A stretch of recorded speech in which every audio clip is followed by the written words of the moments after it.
fight isn't over. The fight is just beginning. Holy smokes, that's a deep puddle for that thing. What's going on, guys? This is Carl with the Racer Red channel. I'm now here riding the mighty KTM 450 XCF. It's all fixed up. I've got new rings. I've got a new front tire and a tube. I've got new hand guards. Got this thing pretty fixed up. Ready to roll. Made a mistake on my last couple videos of mentioning the that we must not mention inside the Colt. I feel like there are certain things you aren't allowed to mention. It's kind of weird. The 450 is feeling pretty good. It feels alien in the front, not gonna lie. It feels weird, but at least it's not flopping off the rim and trying to kill me like the other bib was. And then I've got my pegs squared away as well. Yeah, this thing's feeling pretty good. I wonder what goes this way. Wonder where it goes.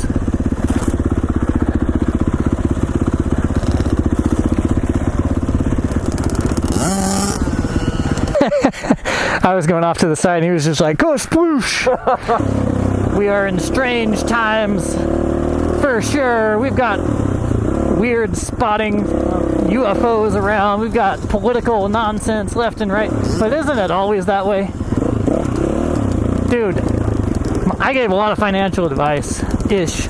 I mean, it wasn't financial advice. It was just my opinion on the market currently. And I was right probably like 60% of the time. I was right on one thing, which was a really big one, and that's when Biden got in. I predicted a huge fall in the market.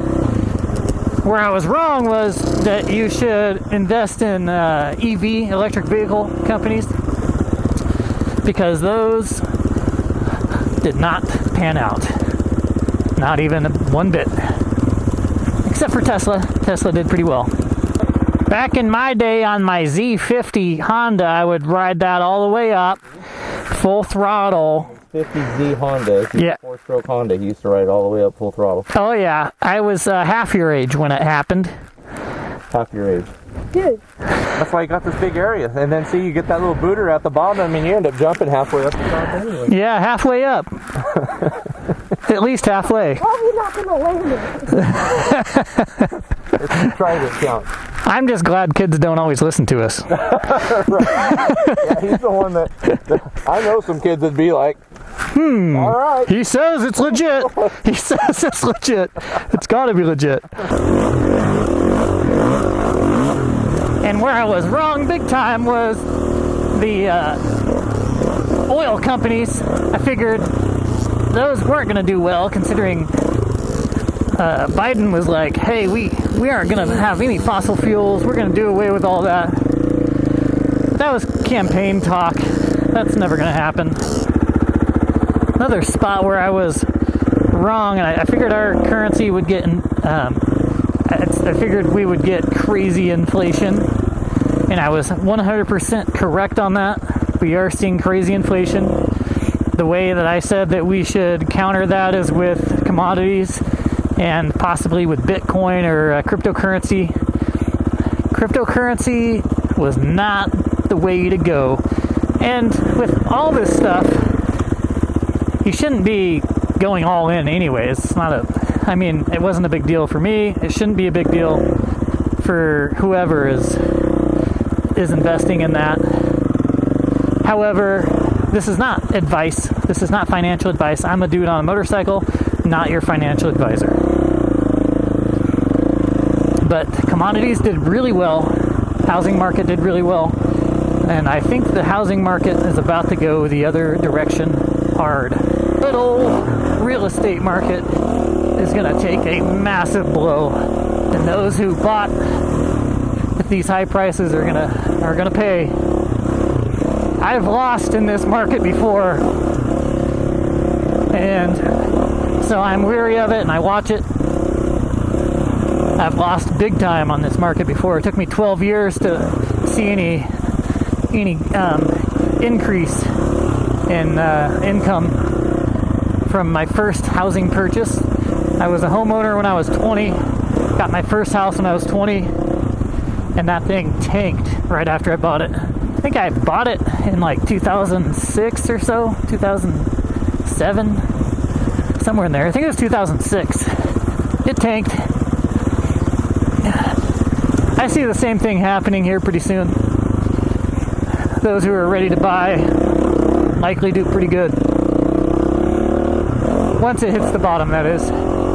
You never know where the bottom is, but I always use the rule of if it looks reasonable, if it feels reasonable, probably is. If it doesn't look reasonable, it's probably not.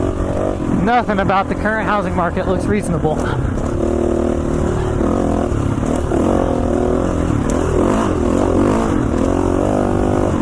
Financial advice from me is kind of like getting financial advice from like Dave Ramsey or something. Anyway, if you're the type that wants to make $1 bazillion, and I don't believe that makes a person any happier. I think what makes a person happier is financial freedom.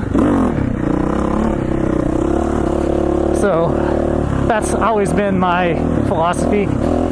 I paid off my house as quickly as I could. I paid off all debts. And if you're good, you're good. You could live in a cave. If you're good, if you're happy, if you're a happy person, you have your things on the level, then you can be happy no matter what your situation is, really. I've got a nice house, not huge, but nice, and that's all I really care to have. I don't think that a mansion's going to make me any happier. And in fact, I know that. They've done studies on billionaires. The billionaires are no happier than regular people. I think that's what people chase, but they're chasing the wrong thing. So that's my opinion. I think freedom, time with your family, time for yourself.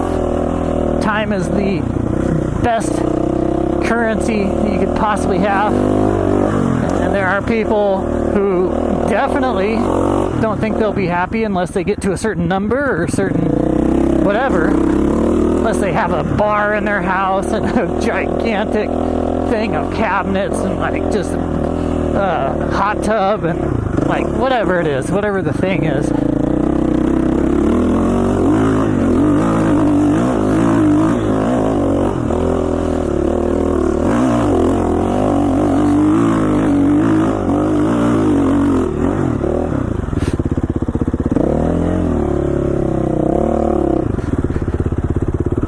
Either be that direction, which can get you in a huge financial hardship, or you can have a mansion and have the bar and the hot tub, pool, spa, whatever you want, which it's my belief that stuff doesn't make you any happier. Or you can be frugal. I haven't looked at the financial situation in other countries, but I know this country is mostly borrowed, so that's mainly what I'm talking about. I'm talking about borrowing. So if you have to borrow to make money, I'm completely against that. I think it's morally corrupt. I think it's many things, and I'm not judging anybody for doing it. You should never borrow. You wouldn't borrow from your friend to do that. So how does that make it right to borrow from a stranger? But borrowing has become so normalized in this culture, and I've been guilty of it. We've all almost been guilty of it, unless you're a Buddhist monk somewhere. I like adventures. I like to spend time with family, and that's always been like when I talk about the economy and finances and stuff like that. That's where I'm coming from. I don't care to be a trillionaire, billionaire, what the heck, whatever the crap the new thing is. You'd have to be a trillionaire now to be a millionaire probably 5 years ago. Not really, but still, not far off. I enjoy the crap out of freedom and freedom to do what I wish with my time. That's always been my goal.